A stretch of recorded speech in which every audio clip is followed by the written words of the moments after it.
सत श्री अकाल, नमस्कार, आदाब। पंजाबी रेडियो और पंजाबी टीवी यूएसए देख और सुन रहे सभी साथियों का बहुत बहुत स्वागत है इस समय के विशेष programme beyond the headlines with Mandeep Punia में। इस प्रोग्राम में सीनियर पत्रकार मनदीप पूनिया जी के साथ देश विदेश की खबरों पर विचार चर्चा होती है। करते हैं सबसे पहले पूनिया जी का प्रोग्राम में स्वागत है पूनिया जी। जी शुक्रिया, नमस्कार, सत श्री अकाल, आदाब। जी सत श्री अकाल, आदाब। रुक करें खबरों का। सबसे पहले बात संसद की। संसद के अंदर और बाहर खूब हंगामा, खूब बातें चल रही हैं। हर रोज तकरीबन मीडिया की बड़ी कवरेज सांसद ही लेकर जा रही है, क्योंकि जो बजट सेशन चल रहा है उसी वजह से। तो वहां पर इस बार का जो बजट इजलास था, उसमें सबसे ज्यादा उभरे हैं राहुल गांधी। जैसे तैसे करके उन्होंने पूरी फुटेज ली है हर तरफ से। तो अभी उसी के ऊपर शायद निशिकांत दुबे, बीजेपी के जो सांसद है, वो विशेषाधिकार हनन प्रस्ताव लाने की बात कर रहे थे। उसके बाद उन्होंने कोई सफाई भी दी है। क्या ये सच बात है? क्या ये हो रहा है? अगर हो रहा है तो ये क्या ये संभव है? कैसे होता है? क्या इसका गाइडलाइंस है? बताइए जरा। देखिए, जो बीजेपी सांसद हैं निशिकांत दुबे, उन्होंने इसको सब्सटेंसिव मोशन बोला जाता है पार्लियामेंट्री लैंग्वेज में। तो राहुल गांधी के खिलाफ सब्सटेंसिव मोशन पेश किया है और उन्होंने आरोप लगाया है कि राहुल गांधी देश को गुमराह कर रहे हैं। बीजेपी के जो सांसद हैं निशिकांत दुबे, उन्होंने कहा है कि राहुल गांधी की सदस्यता खत्म की जाए और उनके ऊपर चुनाव लड़ने पर भी लाइफ टाइम बैन लगाया जाए। ये डिमांड उन्होंने की है।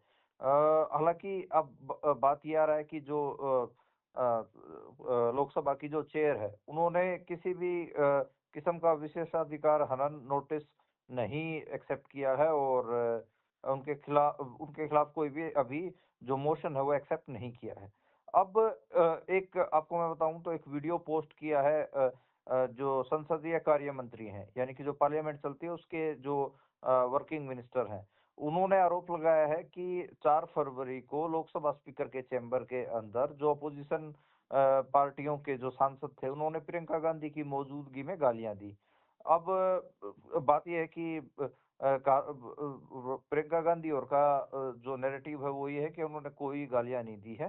तो ये एक मामला है। राज्यसभा भी की कार्यवाही भी आज जो है वो स्थगित रही। लोकसभा में भी काफी आज हंगामा हुआ है और आज देखने को भी मिला कि जो राहुल गांधी हैं वो काफी मीडिया फ्रेंडली दिख रहे हैं। काफी दिनों से 2 मंत्री कुछ बात रख रहे थे, वो एक वीडियो आपने देखा होगा, वो तुरंत आ जाते हैं और उस राहुल गांधी को देख के वो दोनों मंत्री गाड़ियों में बैठ के चलते बनते हैं। तो ये सही कह रहे हैं आप, अब की बार राहुल गांधी ने काफी आई बॉल्स को कैच किया है। ये जी सारा जो बजट सेशन चला उसमें नवरणे की किताब से ही मामला शुरू हो गया था। जी। जो जो साब पूर्व जो पूर्व जो चीफ हैं, आर्मी चीफ हैं, जनरल नरवणे, उनकी किताब को लेकर सारा हंगामा शुरू हुआ था और बीच में फिर एपस्टीन फाइल का हो गया और भी एक दो चीजें ऐसी रही जिसके कारण जो मौके की हुकूमत है बीजेपी वो गिरती हुई दिखाई दी और उसमें फिर निकल कर यही आया कि चाहे नेगेटिव लगाओ चाहे पॉजिटिव लगाओ, हर किस्म से जो आई बॉल्स हैं अब की बार मीडिया की कैच करने में राहुल गांधी कामयाब रहे हैं। जी, बिल्कुल, बिल्कुल। तो इससे आगे बढ़े तो बांग्लादेश में आज चुनाव थे, मतदान खत्म हो चुका है, वोटों की गिनती जारी है। और क्या लगता है किसका पलड़ा भारी है? कौन कौन दोबारा आ सकता है? और इस पर शेख हसीना के सारे केस पर क्या असर पड़ेगा उससे? देखिए, अभी तकरीबन ये मान के चला जा रहा है कि जो मतदान है वो 50% से कम हुआ है। 40 जो अभी डेटा निकल के आ रहा है वोटिंग सेंटर से, वो निकल के आ रहा है 47.91%। और जो शुरुआती रुझान है वो भी आना शुरू हो गए हैं। जो इंटरिम गवर्नमेंट है उसके जो चीफ एडवाइजर है मोहम्मद यूनिस, बीएनपी चीफ तारिक रहमान और जो स्टूडेंट जो बेसिकली ढाका यूनिवर्सिटी के जो स्टूडेंट लीडर थे नाहिद इस्लाम, वो काफी फुटेज उनको मिली है और यूनिस का ने कहा है कि अब नए बांग्लादेश का जन्म हुआ है। दूसरी और जो पूर्व जो प्रधानमंत्री हैं शेख हसीना, उन्होंने चुनाव को फर्जी बताते हुए रद्द करने की मांग की है। ये एक अभी के लिए चीजें आ रही हैं। कई जगह पे मतलब झड़प भी हुई है जमात इस्लामी कार्यकर्ताओं के साथ, बीएनपी नेताओं की झड़प का मामला भी है, कई जगह देसी बम भी फेंके गए हैं। बेसिकली चाहे इधर इंडिया वाला बंगाल हो या फिर बांग्लादेश वाला बंगाल हो, उधर वॉयलेंस देखने को ही मिलते हैं। इधर अपना जो वेस्ट बंगाल है इंडिया वाला, यहाँ पे भी पंचायत चुनाव से लेकर मेन चुनाव तक काफी वॉयलेंस देखने को मिलती है, और वहां पर भी ऐसे कई जगहों पे वॉयलेंस की खबरें आई हैं। मतलब देखिए, आप सही है कि जो रुझान आने शुरू हो गए हैं, मतलब बीएनपी और जमात में टक्कर दिखेगी आपको, और मतलब अब की बार लग रहा है कि बीएनपी की 25 साल बाद वापसी हो सकती है। लेकिन ये कंफर्म है कि वहां पर किसी भी कोई भी पार्टी मतलब एक तरफा सरकार नहीं बनाएगी, जोड़ तोड़ की सरकार ही बनेगी, यानी कि किसी को भी मेजोरिटी नहीं मिलेगी। और बहुत हद तक जो अभी के लिए जो लोग शेख हसीना के खिलाफ लड़ रहे थे, जितने भी पॉलिटिकल पार्टियां, वही शायद जोड़ तोड़ करके अपनी सरकार बनाएं, तो ये अभी दिख रहा है। तो हालांकि अभी यही है कि जो ये वोटिंग हुई है इस पे, जी इसको लेकर कई सारे सवाल भी हैं, क्योंकि इवन यहाँ तक भी बहुत सारे लोग, तो वहाँ पर बहुत सारे भारत के पत्रकार भी गए हुए हैं, वो भी वहाँ पर वहाँ से कई सारी खबरें दे रहे हैं, जिसमें जो वायलेंस की खबरें भी हैं, बूथ कैप्चरिंग की भी खबरें हैं। तो खैर, वोटों की गिनती जारी हो रखी है, जारी है। तो कल तक शायद जो रिजल्ट है वो देखने को मिल जाए, तो कल आपको क्लियर बता पाएंगे कि किस किस्म की स्थिति वहां पर रही है। पर अभी के लिए बीएनपी और जो बांग्लादेश नेशनल पार्टी, बीएनपी की फुल फॉर्म है बांग्लादेश नेशनल पार्टी, और उनके साथ और 10 पार्टियां भी हैं छोटी छोटी, जिसमें स्टूडेंट लीडर्स भी हैं बहुत सारे, ढाका यूनिवर्सिटी के, जमात के लोग हैं, कई और हैं। तो वो दिख रहा है, तारिक रहमान वहां पर प्रधानमंत्री के सबसे बड़े दावेदार के तौर पर देखे जा रहे हैं। जी। इससे आगे बढ़े तो बात कानपुर लैम्बोर्गिनी कांड की करते हैं। अमीरजादे की अमीर औलाद ने 6 लोगों को रौंद दिया था अपनी लैम्बोर्गिनी से, लेकिन उस केस में दिलचस्पी अब लोगों की तब बनी जब ड्राइवर को फंसा दिया गया। उसके बाद लोगों ने उसको खबर को उठाया, खासी वायरल हुई बात। तो फिर अभी जनतक ही हो रही थी खबरें, शायद मीडिया हाउस उस पे काम ही कर रहे हों कि आखिरकार अरबपति के बेटे को पकड़ लिया गया है, लेकिन तब तक जनाब बाहर भी आ गए थे। ये क्या माजरा है सारा? देखिए, कानपुर में बिल्कुल आपने कहा, उत्तर प्रदेश का मामला है। एक अरबपति के बेटे थे, और उसने मतलब 6 लोगों को टक्कर मारी, और उसमें अरबपति जो कारोबारी थे, उसके जो पिता हैं वो बेसिकली तम्बाकू और जो ये गुटखा वगैरह के कारोबार में हैं, और अरबपति बताए जाते हैं, काफी कानपुर की रिच रिच परिवार बताया जाता है। तो वो उसका जब वो मामला वायरल हुआ, तो अरबपति ने अब एक ड्राइवर को, एक गरीब आदमी को कहा कि ये गाड़ी चला रहा था, और जो वो लड़का था उसको वहां से निकाल दिया।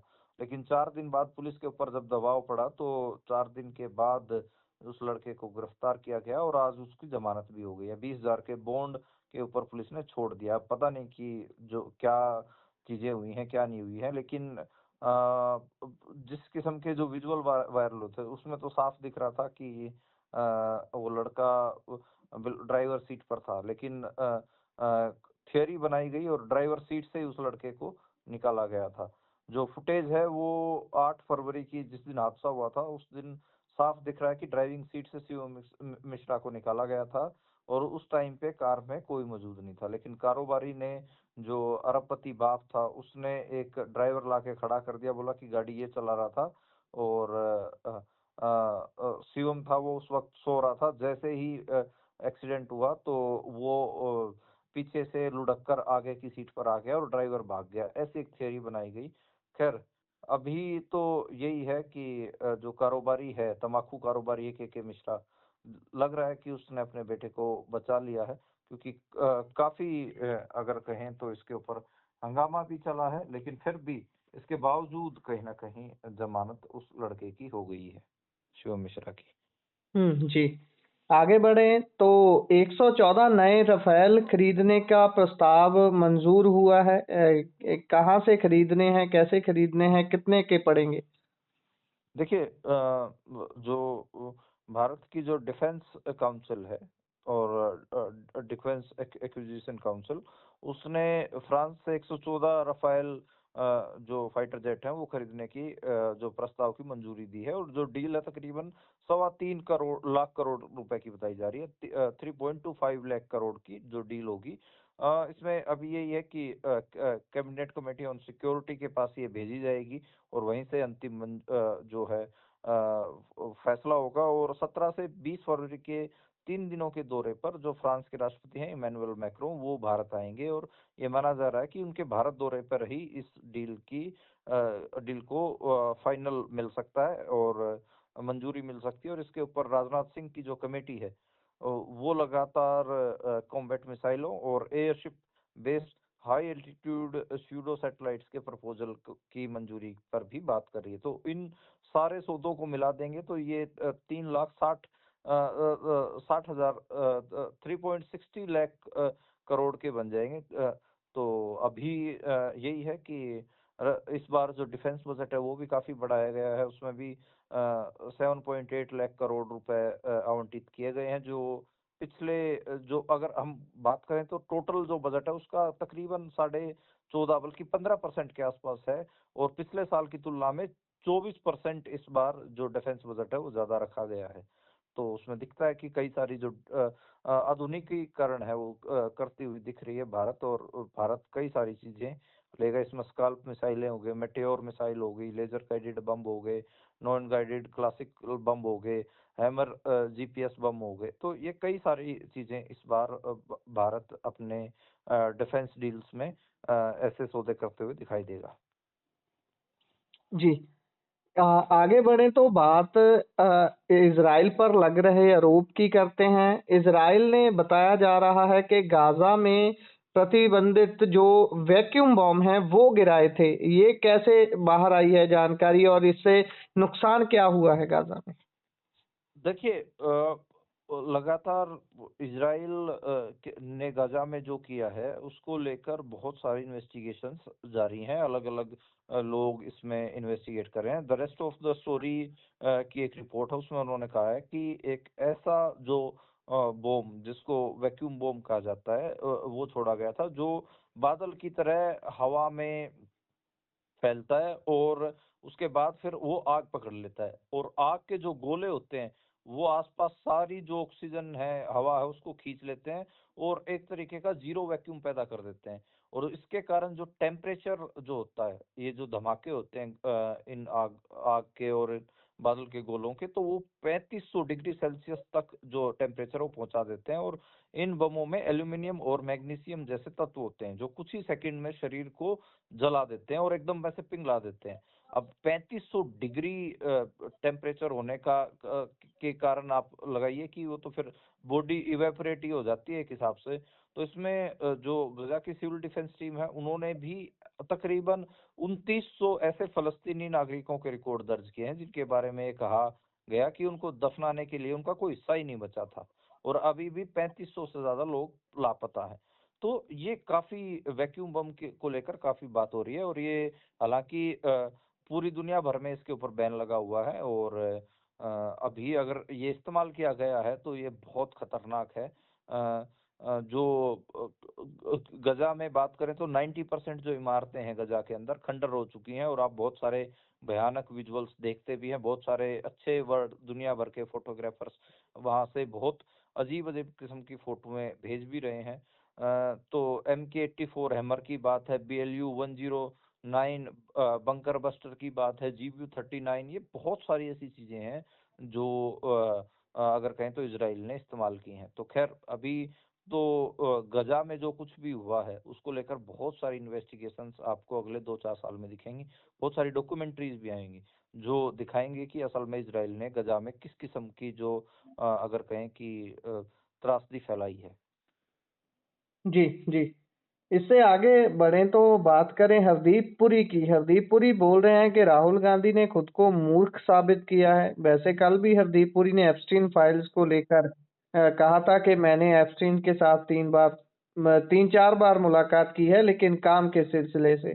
सवाल तो ये भी उठ रहे हैं कि हरदीप पुरी उस टाइम कौन सा काम कर रहे थे उनके साथ मिलकर? क्या कौन से ट्रैवल प्लान कर रहे थे?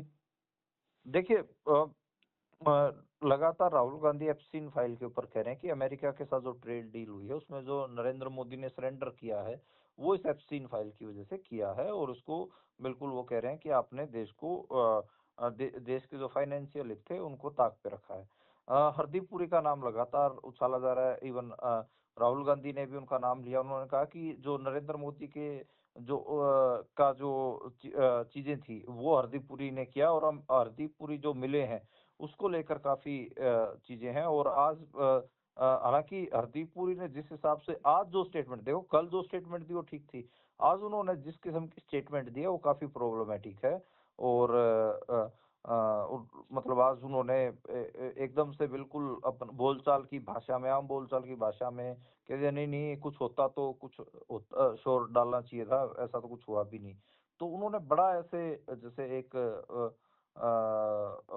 मुहावरे के तौर पर कहा है। लेकिन अब जो ईमेल है उसमें कई सारे चीज़ों का ज़िक्र है। अब जो पुरी से 2014 और 2015 में एप्स्टीन से ईमेल पर बातचीत की थी, उसमें एक्सोटिक आइलैंड का ज़िक्र था। ठीक है? जी। तो पुरी ने लिखा था, प्लीज मुझे बताएं कि आप अपने एक्सोटिक आइलैंड से कब वापस आ रहे हैं। मैं आपसे मिलने आना चाहूंगा, साथ ही आपको भारत में रुचि जगाने के लिए कुछ किताबें भी देना चाहूंगा। तो ये जो मेल का जो ये हिस्सा था, काफी इसको लेकर सवाल खड़े हुए। और एक दूसरे ईमेल में एप्स्टीन को जवाब देते हुए हरदीप पुरी ने लिखा था, हैव फन। तो अब ये हालाँकि मतलब ये मुहावरे के तौर पर इस्तेमाल होती है, लेकिन इनका मतलब क्या निकाला जाए, ये एक बड़ा मामला है। और हालाँकि जो ईमेल्स हैं वो तो 30 लाख के आसपास ईमेल जारी किए हैं। जी। और उसमें बहुत सारे गायब भी होंगे, भारत से जुड़ी हुई जो अगर कहें कि जो फाइल्स हैं वो अब गायब भी हो रही हैं, और ये आरोप कांग्रेस लगा भी रही है। तो खैर अनिल अंबानी को का मामला हो या फिर हरदीप पुरी का मामला हो, काफ़ी सरकार इन मामलों में घिरती हुई नज़र आ रही है। जी, बिल्कुल। आगे बढ़ें तो आज भारत अच्छा, बंद की। बस एक जी, एक जी। एक एक एक एक चीज़ और मैं गुरप्रीत बता देता हूँ। जी। अभी हम बहुत ऐसे लार्जर उसमें बात कर रहे हैं, राहुल गांधी या फिर हरदीप पुरी या नरेंद्र मोदी, अनिल अंबानी। इसका ग्राउंड पे भी असर दिख रहा है। जैसे मैं देख रहा था, मध्य प्रदेश में आज एप्स्टीन फाइल से जुड़ी हुई एक पहली एफआईआर दर्ज की गई है। उसमें सोशल मीडिया पर पीएम मोदी को लेकर एक कंटेंट डाला गया था, और यूथ कांग्रेस के एक अज्ञात हैंडलर के ऊपर ये जो है केस दर्ज किया गया है।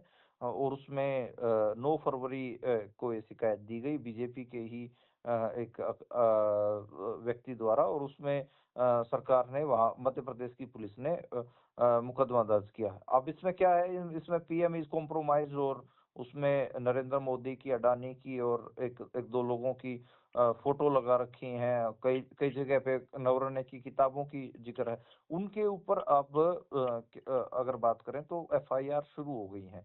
तो ठीक है कि बड़े लीडर, बड़े लोग चीज पे आप देख रहे हैं। आम लोग अगर इसको लेकर ज्यादा सनसनीखेज कुछ पोस्ट कर दे रहे हैं, तो उस पे अब एफआईआर पुलिस करने शुरू कर चुकी है। जी, जी। आगे बढ़ें तो बात आज भारत बंद की करते हैं। कैसा रहा आज भारत बंद? कितना असर ज़मीन पर देखने को मिला? ट्रेड यूनियंस का ये कॉल के साथ वैसे फार्म्स यूनियन जो हैं, फार्मर्स की यूनियंस हैं, उनका भी योगदान था इसमें। कैसा रहा ऑल ओवर भारत बंद का ये जो था, कॉल था? देखिए, जो भारत बंद है वो बड़े महानगरों में उस हिसाब से नहीं दिखा, लेकिन जो इंडस्ट्रियल टाउन्स हैं देश के, जो औद्योगिक जहाँ पे इकाइयां हैं, वहां पर बहुत जगह पे बंद दिखा। आज तकरीबन 30 करोड़ जो भारत के श्रमिक थे, जो मजदूर थे, वो हड़तालों पर दिखे। बहुत ऐसी जगह मैं देख रहा था कि जहाँ पे हजारों हजारों की संख्या में जो मजदूर हैं वो सड़कों पे भी उतरे। मतलब खाली उन्होंने बंद नहीं रखा, काम वर्क को सस्पेंड नहीं रखा, कई जगह तो सड़कों पे भी उतरे हैं। ठीक कहा आपने कि कई जगह पे जहाँ पे फार्म यूनियंस का काम स्ट्रॉन्ग है, जैसे पंजाब में आपको बहुत कई जगह पे दिखे कि किसान यूनियन निकली। हरियाणा में भी दिखा, राजस्थान के एक पार्ट में दिखा। तो अलग अलग जगह पे किसान यूनियन भी उतरी। लेकिन आज का जो दिन था वो मजदूरों के नाम का था। बहुत मैसिव लेवल पे जो है वो आज वर्क सस्पेंड दिखे। मेरे को नहीं लगता कि जो बड़ी जहाँ पे जो नंबर्स ज्यादा बड़े हैं, वर्कर्स के। ऐसी कंपनियां तो मेरे को नहीं लगता कि आज कोई इंडस्ट्रियल यूनिट्स चली हों।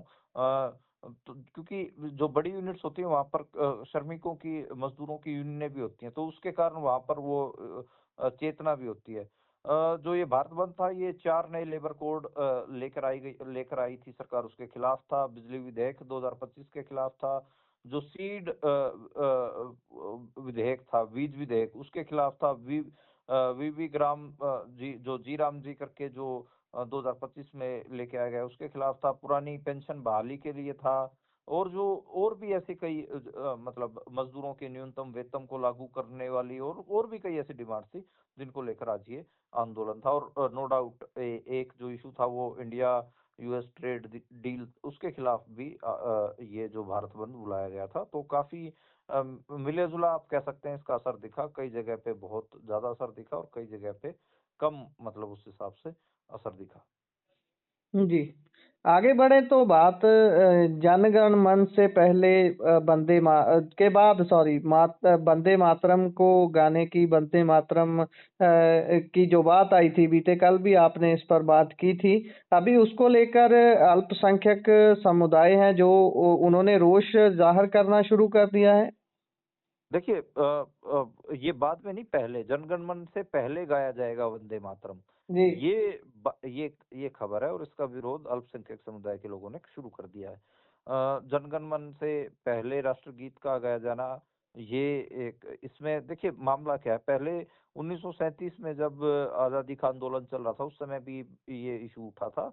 और उस समय महात्मा गांधी से लेकर तमाम जो उस समय के आजादी के आंदोलन के बड़े नेता, उन्होंने कहा कि भाई 6 के 6 जो पैराग्राफ है ये गाने ठीक नहीं है। शुरू के 2 पैराग्राफ ही गाए जाते थे और उसको लेकर उस समय भी इशू हुआ था। अब इसको लेकर, जैसे आज मैं बात करूं, दल खालसा के जो नेता हैं कंवरपाल सिंह बिट्टू, उन्होंने भी इसके ऊपर नाराजगी जाहिर की है। उन्होंने कहा कि सरकार का फैसला है कि वंदे मातरम के गायन के मौके पर खड़ा होना अनिवार्य है, हम इसे नामंजूर करते हैं, ये सिख सभ्यता के विपरीत है। अब उन्होंने कहा कि जो ये गीत है, इसमें कई किस्म के एजेंडे छिपे हुए हैं, इसलिए हम इसको नहीं गाएंगे। और इसमें टाइम भी काफी लगता है, 3 मिनट 10 सेकंड का ये गीत है। और अब ये किसी जैसे राष्ट्रगान तो लोगों को याद हो चुका है, ये गाना आता है नहीं आता, ये भी एक सवाल है। तो ये जो 150 साल इसके होने के ऊपर कारण ये प्रोटोकॉल बनाया गया है। और मुस्लिम समुदाय भी विरोध कर रहे हैं। जो जमीयत उलेमा हिंद के जो मदनी साहब हैं, मौलाना अरशद मदनी, उन्होंने भी कहा है कि मुसलमान किसी को भी वंदे मातरम गाने बजाने से नहीं रोकते, लेकिन गाने के कुछ छंद मातृभूमि को एक देवता के रूप में दिखाते हैं, ये हमारी मान्यताओं के खिलाफ है। तो वो मदनी साहब ने भी साफ किया है कि जो ये गीत है राष्ट्रगीत, वो मुसलमानों की मान्यताओं के खिलाफ है। और इधर सिख संगठन भी दिख रहे, बहुत सारे सिख संगठन देख रहा हूं मैं, वो भी इस गीत के खिलाफ है। तो ये मेरे को लगता है कि और दूसरी जगहों से भी प्रतिक्रियाएं आएंगी। तो मेरे को नहीं लगता कि इसके साथ, इस गीत के साथ जो माइनॉरिटी कम्युनिटीज है इंडिया की, वो सहज हो पाएंगी। विरोध आपको एक दिखेगा और उसके असर आपको देखने को मिल रहे हैं। अब देखना होगा कि आगे इसके ऊपर सरकार क्या फैसले लेती है, क्या नहीं लेती है। लेकिन आजादी के 150 साल पूरे होने के बाद दिख रहा है कि एक बड़ा असर कहीं ना कहीं दिख रहा है कि सरकार वंदे मातरम को बहुत ज्यादा पुश कर रही है। इवन आपको याद होगा कि संसद में इसके ऊपर बहस भी करवा दी थी सरकार ने। तो अब इसी के साथ थोड़ी जुड़ी हुई खबर है। मैं देख रहा था, शायद वीडियो पुराना हो, लेकिन जब मोदी संसद में पहुंचे तो वहां पर जैसे होता ही है, वंदे मातरम ऐसे कर रहे थे। साथ में वो एक धर्म को खास तौर पर लेकर उसके नारे लगा रहे थे, जय श्री राम। ऐसे अब क्या ये शोभा देता है? एक प्रधानमंत्री किसी खास जाति का तो है नहीं।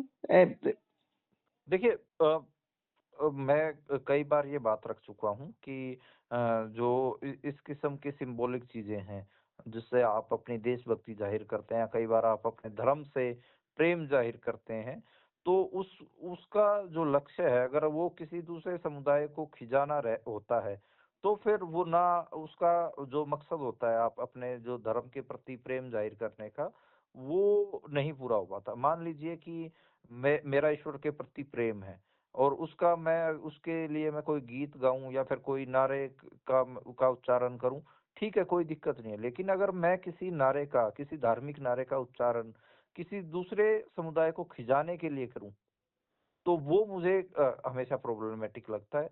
देखिए, मैं कई बार कहता रहा हूँ कि जो ये नारा था, ये जय सिया राम था। यानी हम सीता माता को का जो हिंदू थे, वो सीता माता का नाम बोलते थे साथ में। मतलब ये खाली ये नहीं था कि सिर्फ सिर्फ राम भगवान को याद करने का मतलब था। मतलब था कि राम के साथ-साथ सीता माता को भी याद किया जाता था। आपको जो राधा राधा बोला जाता है, कृष्ण जी के जो नारे हैं, उसमें भी आप देखेंगे तो साथ में याद किया जाता है। वो एक कहिए कि मेल और फीमेल गॉड दोनों को एक साथ इज्जत और उनको याद करने का भी एक वो होता था। तो जय सिया राम नारा कब जय श्री राम में तब्दील हो गया, ये एक पूरी कहानी भी है, कई बार मैंने आपको सुनाई है। ये कैसे जब विश्व हिंदू परिषद 1980 के दशक में जब आंदोलन कर रहा था, उन्होंने जय सिया राम के नारे को जय श्री राम में तब्दील कर दिया। हनुमान के मुँह से जब भगवान हनुमान आप याद करिए, जब वो लंका में जब रामायण में आप देखेंगे तो जब लंका में गए और अशोक वाटिका और वो को उजाड़ा और उस समय जब उनको पकड़ लिया गया, तब वो जो नारे लगा रहे थे वो जय सिया राम बोल रहे थे। तो जय सिया राम को जय श्री राम बना दिया गया। और उसका इस्तेमाल आप देखिए कि अगर मुसलमानों को खिजाने के लिए किया जा रहा है, तो उससे प्रभु की भक्ति नहीं हो रही है, आप मानिए। उससे कहीं न कहीं अगर प्रभु श्री राम भी होते, तो वो भी बोलते कि ये कहीं न कहीं अपमान है। ख़ैर, अगर आप कोई ऐसा नेशनल सिंबल उठा लें कि भई आप, ये तो बात हुई धार्मिक नारे की, अब मैं राष्ट्र के प्रति अपने प्रेम को लेकर वो कह रहा हूँ। अगर कोई ऐसा सिंबल उठा लें कि अगर आप भई आप तभी आपको देशभक्त माना जाएगा जब आप तिरंगा फहराएँगे, जब आप राष्ट्रगीत गाएँगे, तभी आप सच्चे देशभक्त होंगे। तो वो भी कहीं न कहीं मेरे को लगता है कि वो सही चीज़ को नहीं दर्शाता है। जी, जो जो देशभक्ति होती है या फिर अपने मदरलैंड के लिए जो प्यार होता है, जी, वो उसके बहुत अलग-अलग तरीके हैं। आप एक तरफ तो जैसे मैं कई बार बोलता हूँ कि ये ना जो इंडियंस हैं, ये काफ़ी मतलब काफ़ी डुअलिटी में फँसे हुए हैं। जी, इनमें बहुत सारी उलझनें हैं। जैसे ये लोग गंगा को माँ भी मानते हैं, जो गंगा रिवर है, जी, ठीक है? उसको माँ भी मानते हैं और उसको फिर दूषित भी करते हैं, ठीक है? तो ये एक साथ होता है यहाँ पर। मतलब आप भगवान को पूज भी रहे हैं और भगवान का अपमान भी एक साथ कर रहे हैं। तो इस वजह से जो ये उलझने हैं, ये सभ्यता के तौर पर ठीक नहीं है। और ऐसे ही मेरे को लगता है कि ये जो सिंबल्स हैं देशभक्ति के या फिर अपने धर्म की भक्ति के, अपने प्रभु के भक्ति के, अगर ये आप इस्तेमाल कर रहे हैं किसी दूसरे समुदाय को नीचा दिखाने के लिए, खिजाने के लिए, तो फिर ये ठीक नहीं है। जी। सो इसी के साथ प्रोग्राम का समय यहाँ समाप्त होता है। आप जुड़े जानकारियाँ साझा की, बहुत-बहुत धन्यवाद। शुक्रिया। शुक्रिया।